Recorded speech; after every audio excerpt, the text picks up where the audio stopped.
Richard Milhous Nixon was the 37th President of the United States, serving from 1969 until his resignation in 1974.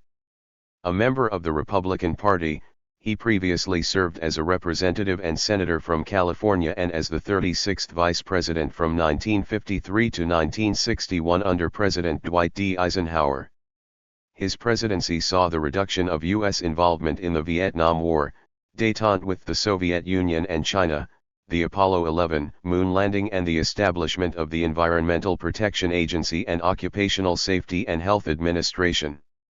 Nixon's second term ended early when he became the only U.S. president to resign from office, as a result of the Watergate scandal. Nixon was born into a poor family of Quakers in Yorba Linda, Southern California. He graduated from Duke Law School in 1937, practiced law in California, and then moved with his wife Pat to Washington, D.C., in 1942 to work for the federal government. After serving active duty in the Naval Reserve during World War II, he was elected to the House of Representatives in 1946. His work on the Alger Hiss case established his reputation as a leading anti-communist. In 1950, he was elected to the Senate. Nixon was the running mate of Eisenhower, the Republican Party's presidential nominee in the 1952 election, and served for 8 years as vice president. He narrowly lost the 1960 presidential election to John F. Kennedy. After his loss in the 1962 race for governor of California, he announced his retirement from politics. However, in 1968, he made another run for the presidency and narrowly defeated the Democratic incumbent Vice President Hubert Humphrey. Seeking to bring the North Vietnamese to the negotiating table, Nixon ordered military operations and carpet bombing campaigns in Cambodia. He ended American combat involvement in Vietnam in 1973 and the military draft the same year. His visit to China in 1972 eventually led to diplomatic relations between the two nations, and he then concluded the anti-ballistic missile treaty with the Soviet Union. Domestically, Nixon pushed for the Controlled Substances Act and began the war on drugs. Nixon's first term took place at the height of the American environmental movement and enacted many progressive environmental policy shifts. His administration created the Environmental Protection Agency and passed legislation such as the Endangered Species Act and the Clean Air Acts. He implemented the ratified 26th Amendment, which lowered the voting age from 21 to 18, and enforced the desegregation of Southern schools. Under Nixon, relations with Native Americans improved, seeing an increase in self-determination for Native Americans, and his administration rescinded the termination policy. Nixon imposed wage and price controls for 90 days, began the war on cancer, and presided over the Apollo 11 moon landing, which signaled the end of the space race.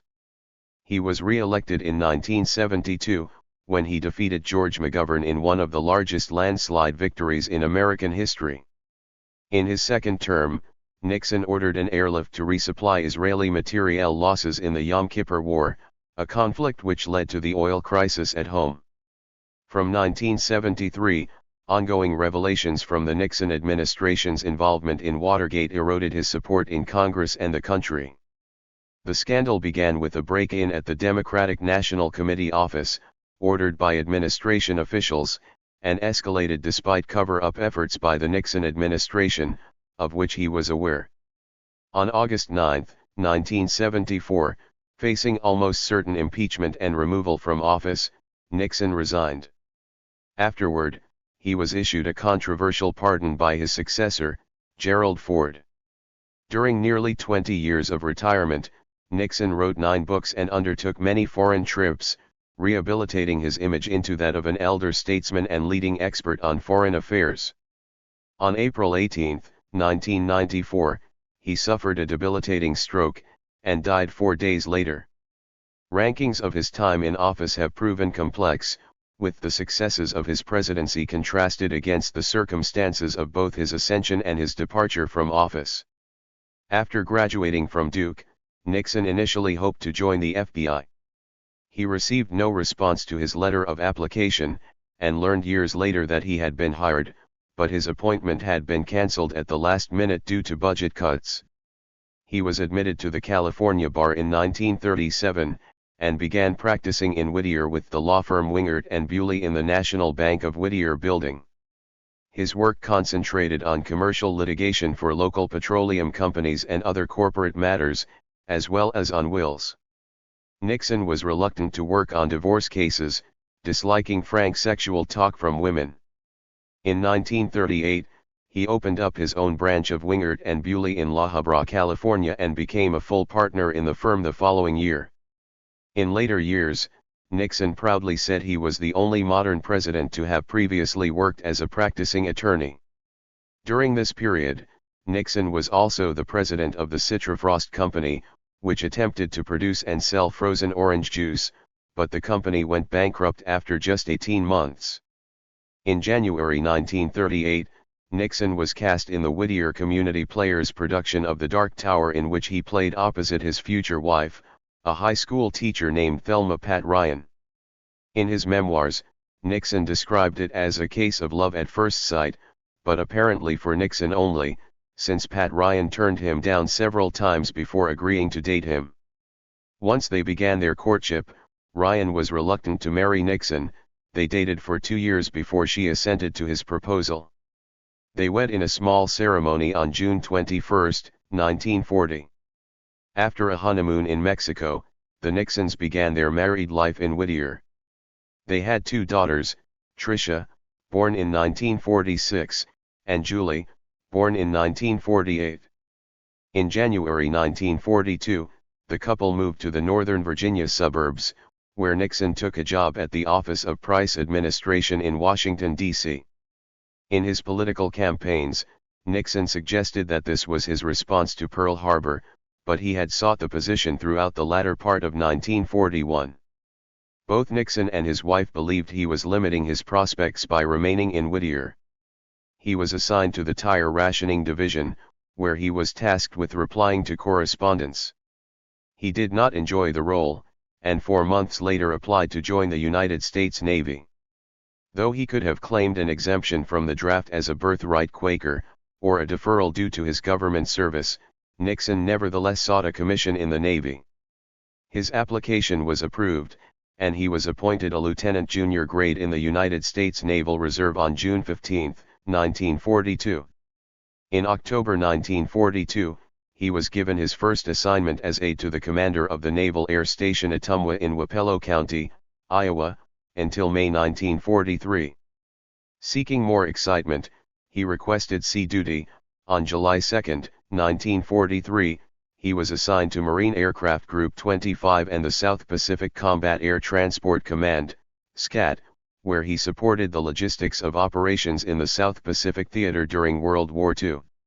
On October 1, 1943, Nixon was promoted to lieutenant. Nixon commanded the SCAT forward detachments at Vella La Vella, Bougainville, and finally at Nissan Island. His unit prepared manifests and flight plans for R-4D/C-47 operations and supervised the loading and unloading of the transport aircraft. For this service, he received a Navy Letter of Commendation, awarded a Navy Commendation Ribbon, which was later updated to the Navy and Marine Corps Commendation Medal, from his commanding officer for meritorious and efficient performance of duty as officer in charge of the South Pacific Combat Air Transport Command. Upon his return to the U.S., Nixon was appointed the administrative officer of the Alameda Naval Air Station in Alameda, California. In January 1945, he was transferred to the Bureau of Aeronautics office in Philadelphia, where he helped negotiate the termination of World War II contracts, and received his second letter of commendation, from the Secretary of the Navy for meritorious service, tireless effort, and devotion to duty. Later, Nixon was transferred to other offices to work on contracts, and he moved from the Virginia suburbs of Washington, D.C. to Philadelphia, New York, and finally to Baltimore. On October 3, 1945, he was promoted to lieutenant commander. On March 10, 1946, he was relieved of active duty. On June 1, 1953, he was promoted to commander in the U.S. Naval Reserve, and he retired from the U.S. Naval Reserve on June 6, 1966. While in the Navy, Nixon became a very good five-card stud poker player, helping finance his first congressional campaign with the winnings. In a 1983 interview, he described turning down an invitation to dine with Charles Lindbergh because he was hosting a game.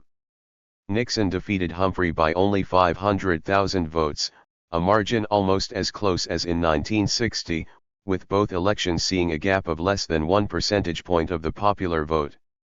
However, Nixon earned 301 electoral votes to 191 for Humphrey and 46 for Wallace, a majority. He became the first non-incumbent vice president to be elected president. Nixon was inaugurated as president on January 20, 1969, sworn in by his one-time political rival, Chief Justice Earl Warren. In light of his loss of political support and the near certainty that he would be impeached and removed from office, Nixon resigned the presidency on August 9, 1974, after addressing the nation on television the previous evening. The resignation speech was delivered from the Oval Office and was carried live on radio and television. Nixon said he was resigning for the good of the country and asked the nation to support the new president, Gerald Ford. Nixon went on to review the accomplishments of his presidency, especially in foreign policy. Following his resignation, the Nixons flew to their home La Casa Pacifica in San Clemente, California. According to his biographer, Jonathan Aitken, Nixon was a soul in torment after his resignation. Congress had funded Nixon's transition costs, including some salary expenses, though reducing the appropriation from $850,000 to $200,000. With some of his staff still with him, Nixon was at his desk by 7 a.m. with little to do. His former press secretary, Ron Ziegler, sat with him alone for hours each day.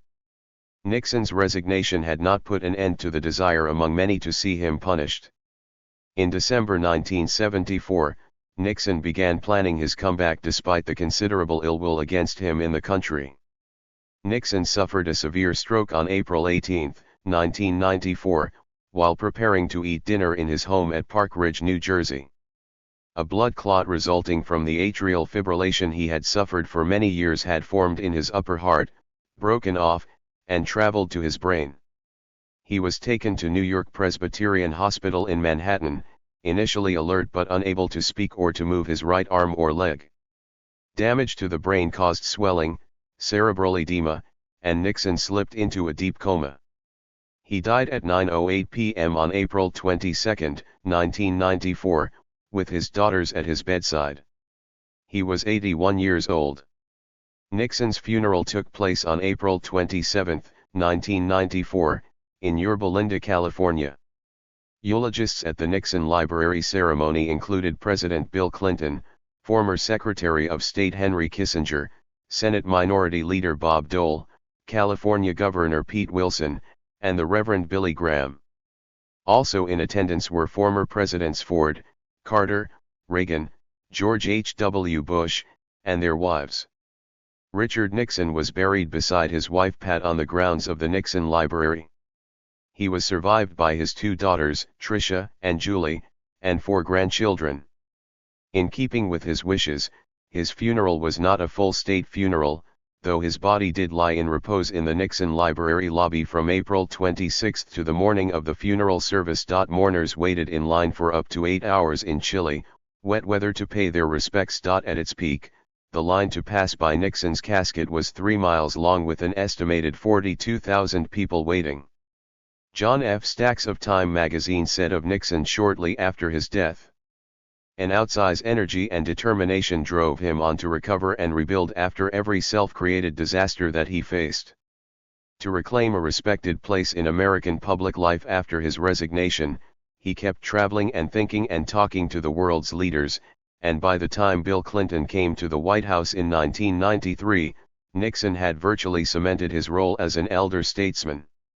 Clinton, whose wife served on the staff of the committee that voted to impeach Nixon, met openly with him and regularly sought his advice. Tom Wicker of the New York Times noted that Nixon had been equaled only by Franklin Roosevelt in being 5 times nominated on a major party ticket and, quoting Nixon's 1962 farewell speech, wrote, "Richard Nixon's jowly, beard-shadowed face, the ski-jump nose and the widow's peak, the arms upstretched in the V sign, had been so often pictured and caricatured, his presence had become such a familiar one in the land, he had been so often in the heat of controversy, that it was hard to realize the nation really would not have Nixon to kick around anymore." Ambrose said of the reaction to Nixon's death, "To everyone's amazement, except his, he's our beloved elder statesman." Upon Nixon's death, the news coverage mentioned Watergate and the resignation, but much of the coverage was favorable to the former president. The Dallas Morning News stated, "History ultimately should show that despite his flaws, he was one of our most far-sighted chief executives." This offended some. Columnist Russell Baker complained of a group conspiracy to grant him absolution. Cartoonist Jeff Katerba of the Omaha World Herald depicted history before a blank canvas, his subject Nixon, as America looks on eagerly. The artist urges his audience to sit down, the work will take some time to complete, as this portrait is a little more complicated than most. Hunter S. Thompson wrote a scathing piece denouncing Nixon for Rolling Stone, entitled "He Was a Crook," which also appeared a month later in The Atlantic. In his article, Thompson described Nixon as a political monster straight out of Grendel and a very dangerous enemy. Thank you for watching this video.